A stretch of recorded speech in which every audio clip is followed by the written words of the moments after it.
Hello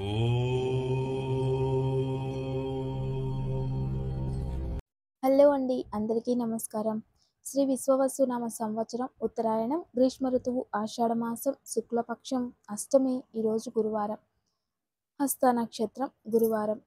అష్టమి విశేషమైనటువంటి రోజు. ఈ గుప్త నవరాత్రిలో 8వ రోజుగా అష్టమి ఈరోజు మనం. అంతేకాకుండా గురువారం కూడా కలిసి వచ్చింది కాబట్టి శక్తి దేవత నామస్మరణ చాలా మంచిది. ఈ గుప్త నవరాత్రులు అనగానే చాలామంది అనుకుంటూ ఉంటారు, శరన్నవరాత్రులు తప్పితే వేరే నవరాత్రులను ఎందుకు అంత ఇదిగా చెయ్యరు, ఈ శరన్నవరాత్రులే అందరూ ఆచరిస్తూ ఉంటారు, స్త్రీలు పురుషులు చిన్నారులు పెద్దవాళ్ళు అంతా. గుప్త నవరాత్రులు కేవలం తాంత్రికులు మాత్రమే ఆచరిస్తారు. ఎందుకు అంటే దీంట్లో పంచమకారక పూజలు ఉంటాయి. వాటిని ఆచరించడానికి అందరికీ అర్హత ఉండదు. అందువలన ఈ సమయంలో సంసారికుల్లో ఉండేవారు, ప్రజలలో తిరిగేవారు మరి విశేషంగా ఈ గుప్త నవరాత్రుల్లో దాని ప్రభావం చాలా చూపిస్తుంది. ఎందుకంటే వాటి సాంద్రత శక్తి అలాంటిది. అందుకే గుప్త నవరాత్రుల్ని ఆచరిస్తారు చాలామంది. కేవలం తాంత్రిక విధాన ఆచరించే వాళ్ళు తాంత్రికులు అంటాం కదా, వాళ్ళు తంతులు అని కూడా అంటూ ఉంటాం. అటువంటి వాళ్ళు మాత్రమే వీటిని ఆచరిస్తూ ఉంటారు. చాలామంది వీటిని గురించి అంటూ ఉంటారు, ఇలా చేయాలి అలా చేయాలి అని. కానీ అందరూ తెలుసుకోవాల్సింది ఒకటే, వీటిని ఎవరు ఆచరించాలని అనే దాని అర్హతను కూడా తెలుసుకొని ఆ తర్వాత దీన్ని ఆచరించడం మంచిది. అయితే ఈరోజు అష్టమి. ఈ గుప్త నవరాత్రుల సమయంలో అష్టమి కాబట్టి మనకి దుర్గాదేవికి అష్టమి ఎక్కువ ప్రాధాన్యతనిస్తాం కాబట్టి దుర్గాష్టమి అని ప్రతి మాసంలో వ్రతం కూడా ఉంటుంది. అయితే ఈరోజు అందరూ కూడా ఓం కాళికాయై నమః అనే నామాన్ని శక్తిదేవిని ఆరాధించాలి. ఈ గుప్తకాళి మనలో ఉంటుంది, కాళికాదేవి బహిర్గతంగా ఉంటుంది. ఎప్పుడైతే మీలో శ్రద్ధ అనేది ఉంటుందో, ఎప్పుడైతే మీలో సత్యము శ్రద్ధ అనేవి రెండు ఉంటాయో మీలో భగవంతుడు కనిపిస్తాడు. శ్రద్ధ మరియు సత్యము మీ హృదయంలో ఉంటే మీరు మౌనంగా ఎప్పుడు ఉంటారో, ప్రశాంతంగా ఎప్పుడు ఉంటారో అప్పుడు మీలో ఉన్న భగవంతుడితో అంటే మీలో ఉన్న దేవితో మీరు మాట్లాడచ్చు. ఎప్పుడు మౌనంగా ఉంటారు చెప్పండి? ఏదో ఒకటి ఆలోచిస్తూ ఉంటారు. ఎప్పుడైనా సత్యము శ్రద్ధ ఇవి రెండు మీ హృదయంలో బంధించుకున్నప్పుడు ప్రశాంతంగా శ్రేష్టతతో మీరుంటే మీలో ఉన్న శక్తి మీకు ఆవిర్భవిస్తుంది. ఆ శక్తి ఎలా ఉంటుంది అంటే మీరు ఇలా ఫాస్టింగ్ ఉండడానికి ప్రయత్నించాలి, అప్పుడే అవి ప్రాప్తిస్తాయి.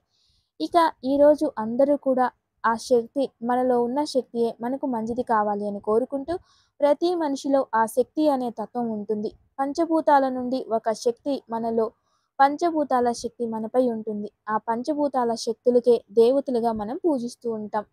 ఆ పంచభూతాలు విధి విధానంగా మనకి ఏ సమయంలో ఎటువంటి రూపంలో ఎటువంటి కాలంలో ఆ శక్తి ప్రాప్తించాలో ఆ శక్తిని మనము ఆవిర్భవిస్తూ ఉంటే ఆ శక్తిని అభివృద్ధి చేసుకుంటూ ఫలాలు పొందుతూ ఉంటాం. అంటే తాంత్రిక విధానం. ఈరోజు అందరూ కూడా మంత్రబలంలో ఓం కాళికాయై నమః అనే నామాన్ని జపించాలి.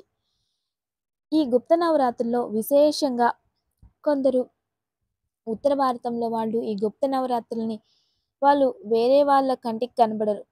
అంటే ఈ గుప్తం అనేది గుర్తుంచుకోవాలి.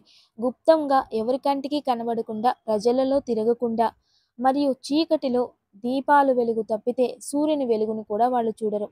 అలా గుప్తంగా ఆచరిస్తూ ఉంటారు ఈ వ్రతాలు. అయితే ఈ గుప్త నవరాత్రుల్లో విశేషంగా గుప్త కాళి కాశీలో ఉంటుంది. వారాహి, గుప్త వారాహి కాశీలో ఉంది. అలాగే తాంత్రిక పీఠలు 12 కాశీలో ఉంటాయి. ఈ సమయంలో గుప్తంగా వాళ్ళు ఎవరైతే అర్చిస్తారో వాళ్ళు గుప్తంగానే ఉంటారు. లోపలికి బయటకి రారు, ఎవరితో మాట్లాడరు, నిశ్శబ్దంగా ఉంటారు. ఇక మౌనం అంటే మౌనం 9 రోజులు అయిపోయేంత వరకు కూడా మౌనంగా ఉంటారు. అప్పుడు ప్రజల్లో వాళ్ళు వస్తారు. ఇలా ఉంటుంది అక్కడ ఆచరణ పద్ధతి. ఈ 9 రోజులు మౌనం ఆచరిస్తూ ఉంటారు. గుప్త నవరాత్రులకి అలా అర్హులు. ఇక అలా చేసుకుంటూ వాళ్ళు జనాలకు మంచిని చేస్తూ ఉంటారు. కొందరు జనాలలో కలవరు. తాంత్రిక పూజలు అంటే అన్ని రకాల పూజలు ఉంటాయి వాళ్ళవి. అందుకే కాస్త వాటికి దూరంగా ఉండాలి. అంటే విశేషంగా గుప్త నవరాత్రులు ఎందుకంటే ఇక్కడ కొన్ని ప్రాంతాలలో పంచమకారాలు అక్కడ అందిస్తూ ఉంటారు అమ్మవారికి. దాని నుండి మనం వాటి నుంచి దూరంగా ఉండాలి. కొన్ని శక్తి పీఠాలలో కూడా ఈ గుప్త నవరాత్రుల్లో కొందరు తాంత్రికులు కూర్చొని ఆ అమ్మవారికి సేవలు చేస్తూ ఉంటారు. గుప్త నవరాత్రుల్లో ఎందుకు వచ్చాయి అంటే నవరాత్రుల్లో ఎప్పుడూ పూజించొచ్చు. కానీ విశేషంగా అమ్మవారు ధ్యానం చేయడానికి నవరాత్రుల సమయంలో ఇటువంటి సమయంలో ప్రత్యేకంగా రాత్రి 12 నుండి 2:30 మధ్యలో అంటే ఈరోజు రాత్రి 12 నుండి 2:30 రేపు ఉదయం అలా ఉంటుంది కాలం. అంటే రాత్రి 12 నుండి ఉదయం 2:30 గంటలు.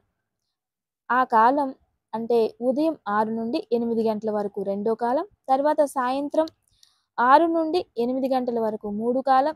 ఈ 3 కాలాలలో విశేషంగా పూజని ఆచరిస్తూ ఉంటారు. ధ్యానం చేస్తూ ఉంటారు. మధ్యరాత్రి ధ్యానం, ఉదయం, సాయంత్రం పూజా విధానం. ఈ విధానంగా వాళ్ళు గుప్త నవరాత్రులు ఆచరిస్తూ ఉంటారు. కానీ 9 రోజులు కంప్లీట్ అయ్యే వరకు వాళ్ళు మౌనంగానే ఉంటారు. నోరు కూడా విప్పరు. అది గుప్తం మంత్రం. ఇది గుప్తంగానే ఉంటుంది. తంత్రము గుప్తంగానే ఉంటుంది. మరి అక్కడున్న దేవతలు కూడా గుప్తంగానే ఉంటారు. అలా వాళ్ళు ఏవైతే పూజలు ఆచరిస్తూ ఉంటారో గుప్తంగానే ఉంటారు.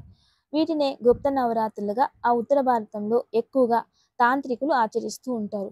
కొందరు వాళ్ళ దగ్గర ఉపదేశం తీసుకున్నవారు ఇక్కడ కూడా కొందరు ఆచరిస్తూ ఉంటారు. కానీ ఇది ఇళ్లల్లో ఆచరించకూడదు అని ప్రత్యేకంగా తెలియజేశారు. ఏ ఇంట్లో కూడా విశేషంగా ఈ గుప్త నవరాత్రులని ఆచరించరాదు అని ఉంది. దాని వలన గురువులు చెప్పిన మాట ఇది. కాబట్టి విశేషంగా గుప్త నవరాత్రులు ఇళ్లల్లో సంసారస్తులు, గృహస్థులు ఉన్న ఇళ్లల్లో వీటిని ఆచరించకూడదు అని కొందరు ఇదే మాటల్ని ఆచరించకూడదు అని చెప్తూ ఉన్నారు. ఏదైనా దేవాలయంలో కూర్చొని చేయాలి, లేదంటే అడవి ప్రాంతంలో కూర్చొని చేయాలి, నదీ ప్రాంతంలో కూర్చొని చేయాలి, సముద్ర ప్రాంతంలో కూర్చొని చేయాలి, లేదా పొలాలలో లేదా బావులున్న ప్రదేశాల్లో కూర్చొని చేస్తారు. ఇక కొందరు చెరువు ప్రాంతాలలో కూర్చొని వీటిని ఆరాధిస్తూ ఉంటారు. కానీ నిర్జల ప్రదేశం దీనికి మంచిది అని మఠాధిపతులు కొందరు తెలియజేస్తుంటే మనం దాన్ని అవగాహన చేసుకోవాలి. కాబట్టి దీన్ని అందరూ గమనించి ఏ పూజను ఎలా చేయాలో తెలుసుకొని దాన్ని ఆచరించడం అనేది మనకి చాలా మంచిది. ఇక తారాబలం ఈరోజు హస్త నక్షత్రం నిత్య నక్షత్రంగా తీసుకున్నట్లయితే అశ్విని మఖ మూల నక్షత్రంలో జన్మించిన వారికి ఈరోజు క్షేమతార అత్యంత విశేషమైన రోజు. ఇక భరణి పుబ్బ పూర్వాషాఢ నక్షత్రం వారికి విపత్తార ఉంటుంది, జాగ్రత్తగా ఉండండి. కృతిక ఉత్తరాషాఢ వారికి సంపత్తార ఈరోజు అత్యంత శుభకరమైన రోజు. రోహిణి హస్త శ్రవణ నక్షత్రం వారికి జన్మతార ఉంటుంది ఈరోజు. మృగశిర చిత్త ధనిష్ట నక్షత్రం వారికి పరమమిత్రతార శుభకరమైన రోజు. ఆరుద్ర స్వాతి శతభిష నక్షత్రం వారికి మిత్రతార. పునర్వసు విశాఖ పూర్వభద్ర నక్షత్రం వారికి నైదన తార ఉంటుంది. కాస్త జాగ్రత్తగా ఉండాలి. పుష్యమి అనురాధ మరియు ఉత్తరాభద్రపద నక్షత్రం వారికి సాధక తార ఈరోజు శుభకరమైన రోజు. ఆశ్లేష జ్యేష్ఠ రేవతి నక్షత్రం వారికి ప్రత్యేక తార ఉంటుంది. కాస్త జాగ్రత్త వహించడం చాలా మంచిది. ఇక ఈరోజు దివ్యమైన వాస్తు పరిష్కారాలు. చాలామంది ప్రకృతి గురించి కూడా కొన్ని ఆలోచనలు చేస్తూ ఉంటారు. మన ఇంటి ముందున్న అది మన జాగాలో ఉండే మన ఇంటికి పరిధి అనేది ఏదైతే ఉంటుందో దాని లోపల చెట్లున్నా లేదా పెద్ద వృక్షాలు ఏమన్నా వాటి ప్రభావం చూపిస్తాయా అని ఎప్పుడు కూడా చింత చెట్టు లేదా రావి చెట్టు కింద ఏ కారణానికి కూడా గృహాలు ఉండొచ్చా? ఈ చింత చెట్టు ఉంటుంది కదా, దాని కింద ఉంటే ఆ ఇంట్లో కష్టాలనేవి అధికంగా ఉంటాయి. వాళ్ళ జీవితంలో అభివృద్ధి అనేది ఉండదు ఎప్పటికీ. అలాగే రావి చెట్టు కింద ఉంటే బ్రహ్మచారులకి మంచిది, గురుకులాలకి మంచిది, వీటన్నింటికీ మంచిది. కానీ సంసారిక గృహాలకి భార్యాభర్తల్లో సంబంధాలు మంచిగా ఉండవు. అవిశ్వాస సంబంధాలు లేదా ఒకరిపై ఒకరు ప్రేమని కోల్పోవడం. తర్వాత అన్నా తమ్ముళ్ళు ముగ్గురు ఉన్నారనుకోండి, ముగ్గురు 3 విధాలుగా 3 దేశాలకి పర్యటన అయిపోతూ ఉంటారు. ఇలా అవన్నీ ఉంటాయి. కానీ ఎప్పుడూ కూడా పడమటి దిశ జాగా ఉండి మనము చెట్లు పెంచితే అది ఇంటికన్నా హైట్ అయితే ఇంటికి చాలా మంచిది. దక్షిణ దిశ చెట్లు పెట్టినప్పుడు ఇంటికన్నా హైట్ పొడవు అయితే అది కూడా చాలా మంచిదే. ఉత్తర దిశ తూర్పు దిశ ఇంటికన్నా హైట్ ఉన్న వృక్షాలు మన పరిధిలో ఉంటే కాస్త ఇబ్బందిగా అనిపిస్తూ ఉంటుంది. ఎందుకంటే ఆ వృక్షంలో కొబ్బరి చెట్లో మరొకటో ఏదో ఉంటాయి. మనం ఇంటికి తూర్పు, ఉత్తరం తిరుగుతూ ఉంటాం. సింహద్వారాల పై నుండి ఏదైనా ఎప్పుడైనా తలపైన పడితే అది ప్రమాదం అని వాస్తుశాస్త్రంలో దీన్నిలా మనకి తెలియజేశారు. కానీ వృక్షాలు తూర్పు, ఉత్తరంలో ఇంటి పరిధిలో అది ఎక్కువ హైట్ ఉన్నాయనుకోండి, ఆ ఇంట్లో ఆర్థిక సమస్యలు చాలా అప్‌లోడ్ అయిపోతూ ఉంటాయి. మీరు ఎంత డబ్బు సంపాదించినా ఉదయం నుండి సాయంత్రం వరకు సంపాదిస్తూ ఉంటారు. ఖర్చయిపోతుంది. పిత్రార్జితాలు ఆస్తులు అమ్ముకునేలా ఉంటారు. అవి కూడా ఖర్చయిపోతూ ఉంటాయి. ఇక ఇల్లు కట్టడం కోసం ఏదో 2 సైట్లు అమ్మేసి ఆ డబ్బుతో ఇల్లు కట్టాలని కడతారు. ఇల్లు పూర్తవుతుంది. తర్వాత ఆ ఇంటి సైట్లు అమ్మేసి ఆ అప్పు తీర్చినా కూడా ఇంకా సగం అప్పు అలాగే ఉంటుంది. దాన్ని తీర్చలేక ఉండే ఇల్లు కూడా అమ్ముకోవాల్సొస్తుంది. ఇలాంటి పరిస్థితులు వస్తూ ఉంటాయి కొన్నిళ్ళల్లో. కాబట్టి ఇటువంటి పరిస్థితులు ఉంటే మనం దాన్ని మార్చుకోవాలి. ఎప్పుడైనా గానీ ఒక వృక్షం తీయాలి అంటే 4 అంటే ఇంకో 2 వృక్షాలు పెట్టాలి అని ఉంది.